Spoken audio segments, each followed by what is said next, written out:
Yes, welcome everyone here to the Smash Evening Show right here on Smash FM here on a Tuesday night here in Melbourne. And of course, let's go to our friends over in the USA in particular, and of course, go to West Virginia and of course, talk to a US country and Western music artist. Of course, her name's Rachel. She joins us over Zoom from West Virginia. Thanks, Rachel, for joining us.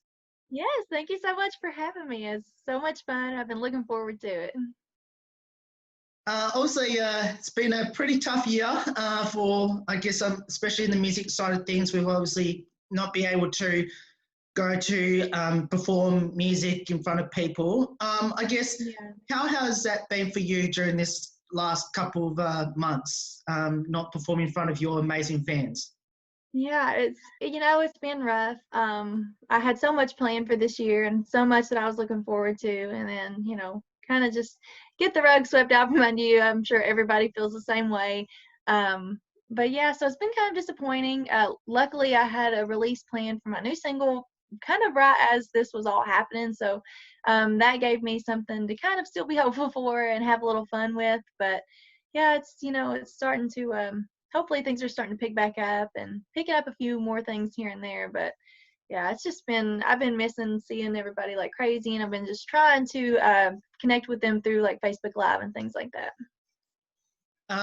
Obviously, almost answered my next question, which is, I know with a lot of artists at the moment, they've been doing a lot of live streaming online through Twitch and obviously Facebook and Instagram. Is that something that you've been doing yourself? Yeah, I try to do it whenever I can, and my husband usually joins me, and so we have a lot of fun with that, and it's a great way for us to see everybody that we've, not been able to see out and just connect with them like that. It's been great. You mentioned about your new single that came out just before this COVID pandemic hit. So tell us a bit about that and tell us the story behind it. Yeah, so my new single, Where the Weeping Willow Cries, I cut it and recorded it and had, the set date for it, and so excited, and, all this happened, but it seemed to happen at kind of just the right time for me, I guess, because, this song is just all about home and, what that is to you, and for me, it was, my home with the big weeping willow tree in the yard that I would play with my cousins at and just, run outside, and that was just kind of home to me. And so the whole song is just kind of about what is home to you. So I think that touched a lot of people, and especially right now, everybody's kind of thinking about, their home and maybe missing it, or maybe everybody has gone back home for all of this. So it's just been kind of special. Now, obviously from West Virginia yourself, I guess for everyone out there, how strong is country and Western music out there in West Virginia for everyone out there? I know a lot of people, when they think about country and Western, they think about Nashville, obviously the music city there in Tennessee. How big is it where you are? I think everybody up and down West Virginia has pretty much just cut their teeth on classic country music and Western, and especially bluegrass. That was my first love, bluegrass, Southern gospel. So I think that's just something, it's so common to see, families sitting out on the porch, playing music, picking the banjo, and that's just kind of how I grew up. So I feel like, it's just kind of, you just kind of don't have a choice here. Yeah. Now, I have to ask you, and I ask this to all my US music artists I have on the show, have you ever performed in the Music City? I've done a couple little things there, nothing big. I've been kind of trying to, conquer my home state, my, tri-state area. But I've done a couple things over there. I'd like to get some more, but. Now, you mentioned about conquering your own state with the music there in West Virginia. How's that traveling? Yeah, it's been great.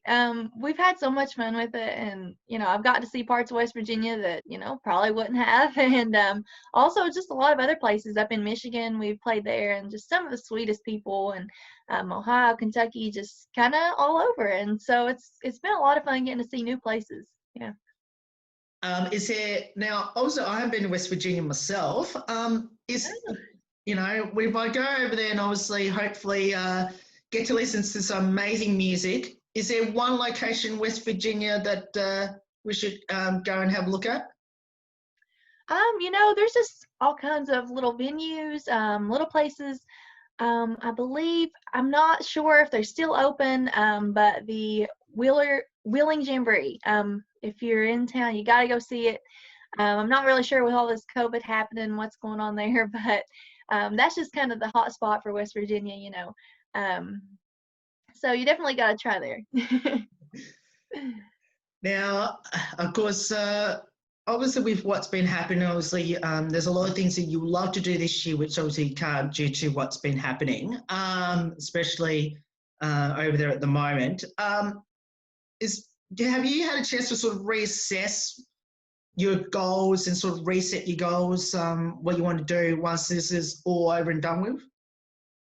Yeah, definitely. It gives you a lot of time to think and just kind of a lot of time to work on yourself and work on, just what you want to do, like you said.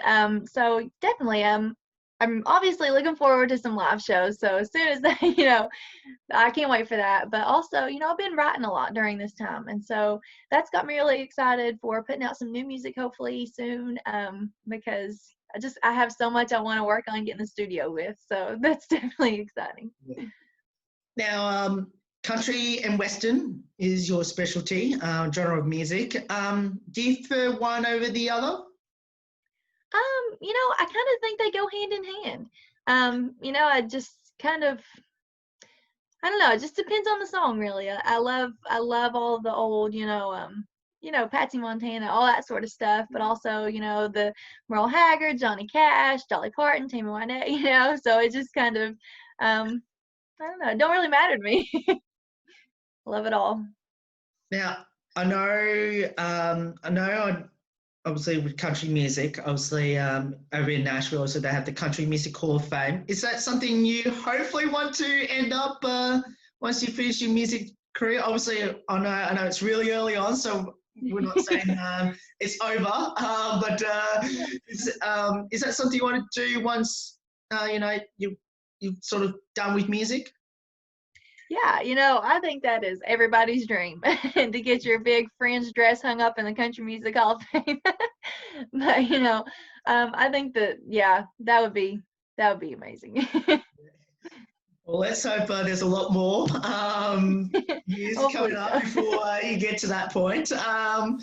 But I guess I have to ask: is there once this is all over, is there one particular locations in the US that you would love to be playing at once everything goes back to normal? Yeah, dreaming big, I would love to have some shows um out in Arizona. I think that would be so much fun. Obviously Texas is a great scene for the country western, so I would love to play out there somewhere. And of course Nashville.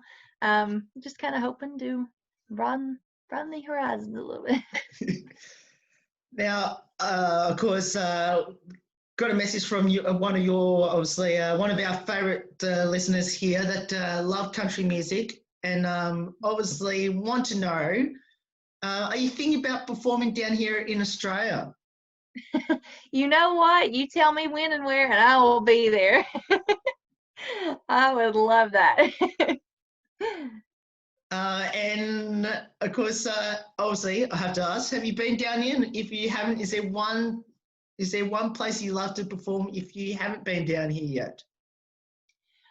You know what? I'm honestly not too great with geography or, things like that. I'll just be honest. But, anywhere down there. I've heard everybody is just the kindest people. Just yeah, anywhere. That's fair enough. And now, of course, let's talk a bit about your music journey a bit more. When did you start performing music, and why did you choose it? Yeah, I've been singing in church ever since I was, 3 years old enough to talk, really, sing. So, I kind of grew up with that love for it. My papa was in a bluegrass band. And so, just being around that all my life, and my dad played and sang a little bit. So, just being around a musical family definitely inspired me to want to, go down that path myself. And then as I got older, I figured out I really loved it and just kind of went from there. Now, obviously, for everyone that will be able to see this vision, now obviously behind you, you got a lot of guitars hanging on the wall Yeah. behind you, and obviously a couple of records there as well. I guess, how are the ones that we can see in the frame? Is there one that you love? You know what? The mandolin, I got a mandolin hanging up right there.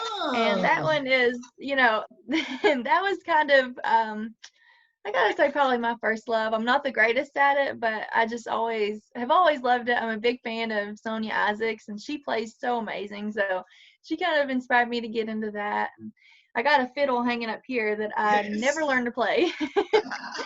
So maybe one day.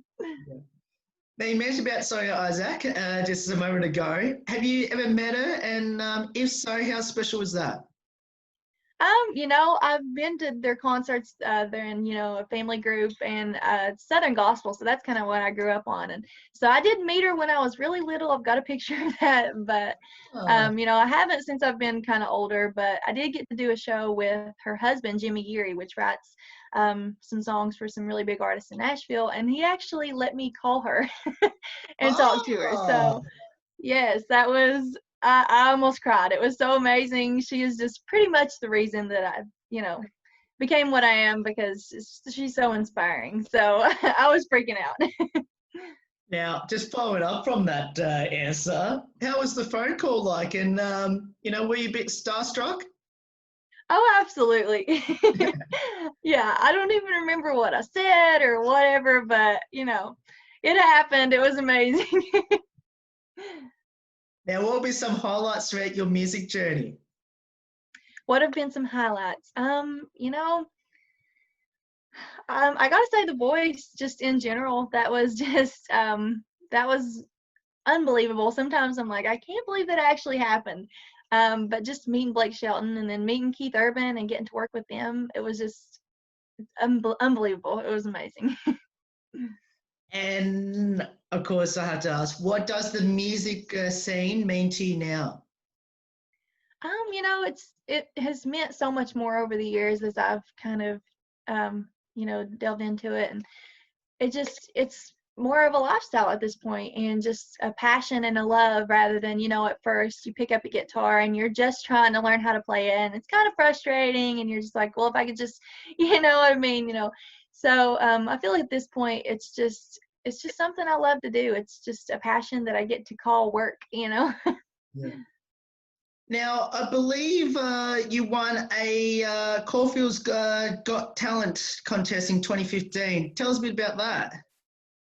Yeah, so there was a competition going on kind of in my hometown area, and so I, hadn't really done a whole lot of music before that. I mean, I always sang in church and things like that, and but I had never really tried to pursue it, and I was like, I'll enter it. If whatever happens, happens. It'll be a lot of fun. I sang a Pam Tillis song, and I ended up winning, and so that just kind of gave me the motivation to, be like, oh, I think I might be able to actually, make a thing out of this. Now, I have to ask. Now, the year after you won that, you wrote and recorded your first single entitled "Jesus and My Six Strings." Tell us a bit about that. Well, it was crazy. I had never been a songwriter. That was my first song I had ever written ever in my life because I'd always wanted to write songs. And to be honest, I didn't have it at that point. And one day I was sitting around and I was just, feeling kind of down and I was like, man, what everything is just kind of going wrong. I was like, but I got Jesus and I got my six string. And I was like, I think I could write that. And it just kind of happened. And so I went to my mom. I was like, we got to record this. I wrote a song. So Love it. Now, of course, we mentioned about your goals after COVID, especially in the short term. Do you have a long-term goals in your music journey? yeah, absolutely. I just think, reaching as many people as I can with my music and sharing my, lyrics that I've written and that mean a lot to me with just as many people as I can. And, my husband does music alongside me. So I just think, touring with him and getting to see all these new places and, that's just kind of the goal is just to be able to do that with him full time. Now, of course, you mentioned about your partner there a moment ago. How important is that for, to have someone who understands what you do and obviously been through it himself? Yeah, it's super special. I always wanted somebody who I could do music with and write songs with and things like that. And so, when he came along, it was just such a new element in my life and so much fun because, I did have somebody that I could share my passions with and similar interests and things like that. So it's been a lot of fun just kind of exploring that side of everything with him. Now, for our listeners out there who doesn't quite understand what country and western is, can you explain to our listeners out there what that is? Yeah, you know what? I just think it's music from the heart. It's got the banjo, it's got the fiddle that makes you cry, the steel guitar. It just I feel like everything that they write in it, it really comes from the heart and it really means something. So, and once you hear that steel guitar, you'll know it's country anyways. Now, I don't normally ask this question, but obviously I've had a lot of music artists who've been on talent shows over there, especially American Idol and The Voice over there. Have you tried to think about doing that yourself? Yeah, well, I was on The Voice in 2018, season 15, and so that was just, that was amazing. I loved it. So I'm not sure if I would do it again or if I would do, a separate talent show like that, but that whole experience was just amazing. You might as well tell us about that, that experience of The Voice. Now, you mentioned it, I know you mentioned it probably a couple of questions ago as well. Tell us a bit about that and how surreal was the experience and how far did you get into the competition?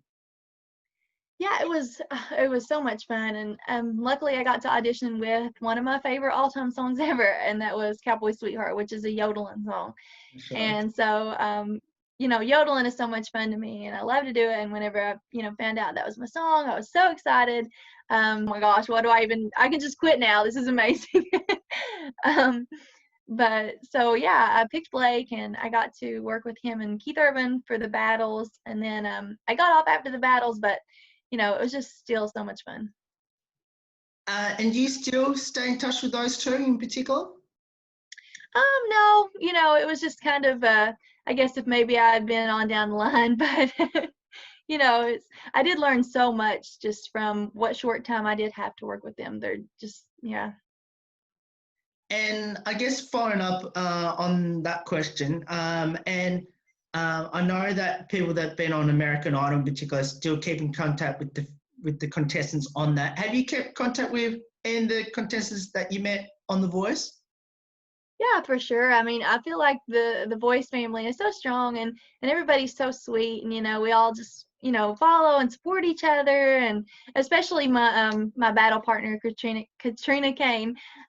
She's so sweet and we still kind of keep in contact over social media. So it's awesome the connection you build with everybody while you're over there. Have you done a duo with her yet? I haven't. We've talked about it. But she lives down in Texas, so or California now, yeah. So she's quite a ways away. That's fair enough. And what would be your advice to our viewers and listeners out there here in Australia that should get involved in music, especially doing a bit of country and western?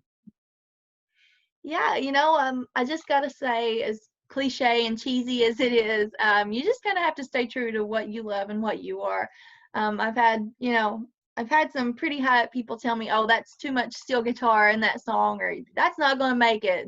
Real country is not coming back. But you just, if you stick to what you love, you are going to succeed, and you're going to love while you're doing it. So, yeah, and I think just play every little gig that you can, and little cafe or pizza shop or whatever, because it all just helps you so much in the long run, and just, builds that experience and the appreciation for when you really are playing the, big shows and stuff. Now, of course, let's finish up with a couple of light-hearted questions, which is any embarrassing moment that you've done on stage? Oh my gosh, there are too many to name. I'm pretty sure I've almost completely wiped out before. Um, mixed up the words Dixie Chicks, which didn't sound too good. That probably tops it all. Now, So you mentioned about completely wipe the floor. For everyone out there, have no idea what that terminology is on the music side of things. What you must explain to us, what does that mean, and when did you when did this complete wipe in the floor happen? well, there have been multiple times that I have almost just completely bit the dust, which I guess means wearing some high heels and just your ankles give out with you. So sometimes I'm not the most coordinated, but it's all good. Now, you pretty much answered my next question 2 questions ago about beginning words. Is there one, moment that you just went, I forgot the words, but I'm just going to go with whatever just comes in my head? Exactly. Yes. It's funny you mentioned that, because I was actually singing in the Kentucky Opry over in Prestonsburg, Kentucky, which is just kind of like a variety, Opry type show. And I was in that for about 3 years, but there was this one time in particular that I just, I was up there singing, and it was a bluegrass song. There's a lot of words and it's really fast, and my lines were about to come up, and I had no idea, and I was standing there. I just started praying. I was like, Lord, I don't know what the words are. Please just put something in my mouth, because so it was the right words. I ended up saying the right thing, but it was really scary. Oh, fantastic. It was a real miracle there.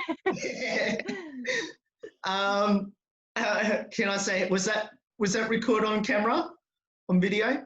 I don't know. I hope so. I hope somebody has it, because the look on my face was probably just pure terror.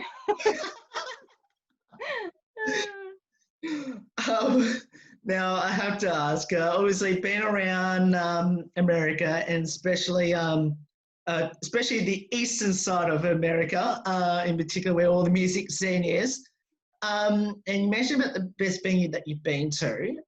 Is there any other venues that you've been to that you would love to go back to again? Absolutely. There's a place up in Wheelersburg, Ohio. It's a little theater there, and they are it's one of the best places to play. Earlier this year, right before COVID hit, I actually headlined my first show there. And so it was so much fun. I had the whole band with me, and the crowd was great, and they were all just so into it. And so, I think any chance I have the opportunity to go back there, it's always so much fun. But also, Michigan is so much fun. Everybody there is, like I said, great. Those are probably some top 2 places. Now, I have to ask this question because I had an artist on the show early in the week, and they mentioned that when they introduce introduce your song to a crowd, and when they do the greeting side of things, is there any point they just when you were greeting, that you forgot where you were, what town you were, you just mentioned a town in your head, and realizing, oh, actually, that's actually I'm in the wrong venue or wrong location, what I was saying. I'm not sure if that's actually happened to me yet. To be honest, I think I forget to say where I'm even at. So, but I'm sure it will someday. Well, touch wood, that doesn't happen. Now, 2 final ones before I let you go, which is what has been, I guess, the funniest thing that you've ever done on stage? Not embarrassing, just the funniest thing. I Oh, gosh, it's hard to tell, but the first thing that comes to mind is just while I'm playing. So yeah, I write out a set list, and I have it, this song, this song, this song in order so that my band can keep track with me, and my husband, he can know which song we're on and stuff. So usually, I don't know how this happens, but I guess it's where I'm kind of used to playing some solo gigs. But I'll switch up the set list on them, and so I'll go to announce a Johnny Cash song when we're really supposed to be on Reba. And he just looks at me, he's like, "What are you doing?" So it happens, but he teases me about that all the time. Oh, now, final one before I let you go, which is for our Australian viewers and listeners that be watching this or listening to this that should follow you on social media and obviously through the music channels. How can I go about it? Yeah, I am pretty much anywhere that you follow or listen to music. My Facebook, Instagram, Twitter, everything is at I am Rachel Messer. And my website's iamrachelmesser.com. And so, I post updates on there and just kind of, connect with everybody on those. Well, Rachel, thank you so much for giving up your time. And we are so excited to have our very first country and Western music singer ever on our show. Thank you so much. And hopefully we get to meet you in person either over there in the US or obviously when you come down to Australia and perform down here. And hopefully we'll get to catch up with you a little bit later on in the year to see how you've gone post-COVID. Yes, absolutely. Anytime. I've had a blast.